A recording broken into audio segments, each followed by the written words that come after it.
Oh, hello. Welcome to the 2013 Hundie Challenge. Today we're going to be discussing... shit. I just thought of a good one for Catch 22. 99 Luftballoons. Fuck. Dee-doo-dee-doo-doo, dee-doo-doo-doo-dee-doo-doo-doo-doo. Dee-doo-dee-doo-doo-dee-doo-doo-doo-doo-doo. So, Tobacco Road. Never heard of it before. Didn't have any preconceptions. I picked it up. I read the first 10 pages. Well, I struggled through the first 10 pages. And I was pretty sure that I was reading yet another annoying Faulkner, Tennessee Williams story about poor white trash, complaining about how they're poor white trash and taking it out on the black people. And that it would be some kind of weird celebration of the Southern life and, make everybody feel better about being dumb white trash at the end. And so I was just exhausted going into it, because not only do I not like this kind of book to begin with, but I've already read I don't know how many of them already this year. This is my 27th book, and I can't tell you how many of them have been some kind of, pain to the old Southern ways that are melting away before our very eyes because we can't have slavery anymore, and weren't things so much better? And I just don't give a shit. So, starting to read this, I assumed it was going to be another one like that. And lo and behold, after about, 50 or 75 pages into it, the reading got faster, it got a little more interesting, and I started to feel like, hey, this is almost like an anti-Southern book. This is almost like a book where being a dumb shit kicker actually has negative consequences, and that this whole family of dumb shit kickers was actually going to, not be eulogized. They were going to be made to look buffoons. And although it's, a thin line to, describe, this book was a bit different from the other ones I've read, because it really made the Lester family sound like they really kind of deserved the hard times that they got. There are at least 3 or 4 times in this book where they just flat out kill somebody, because they're just dumb, poor, redneck shit kickers. They just kill people and don't give it a second thought. They kill the grandmother. They killed this random black guy on the road because they don't know how to drive. That's the other thing. They bought a brand new car. There's this whole thing with this car.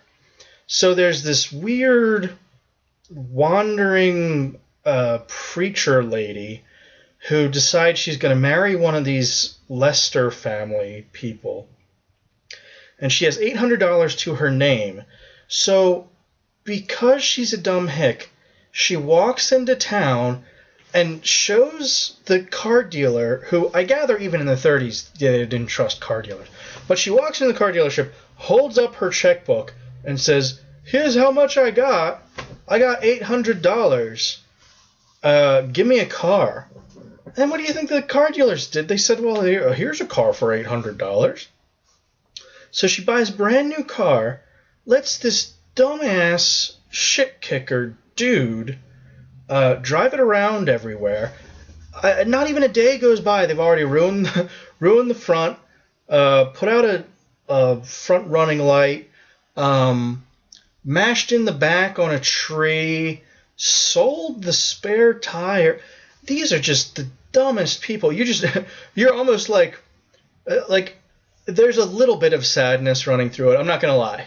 There were actually times that I really felt for these people, because I was like, that is just some destitute poverty to live in. They were living at a point where they couldn't eat and had no means to eat. But the further, the deeper part of this is that they're just terrible, terrible people. Just the worst sort of people. And anyone who might have given them a break were like, well, you're horrible people, and we're not going to help you. The older son, Tom, in the very end, he's like their last-ditch hope, because they go through the whole book is just them continually lowering their expectations. Eventually, the dad gives up on trying to farm at all, tries to sell this scrub oak that they call blackjack, that the whole book they say nobody wants to buy any blackjack.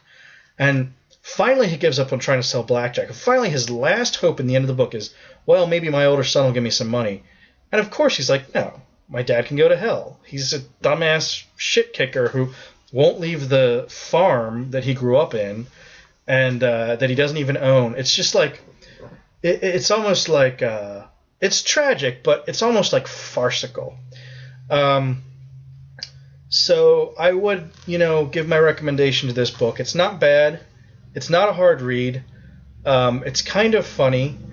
You kind of feel for the characters because of their destitute, their poverty.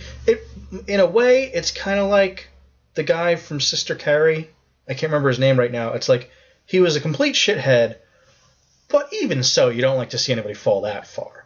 So even though these guys are complete shitheads, when they reach the point that they, they would rather have snuff than food because snuff puts off the hunger pangs, you do sort of feel for them. So this was an interesting book. I'm glad it was finally not just another, like, Tennessee Williams, a Rose for Emily kind of, God, we love the old antebellum South kind of thing.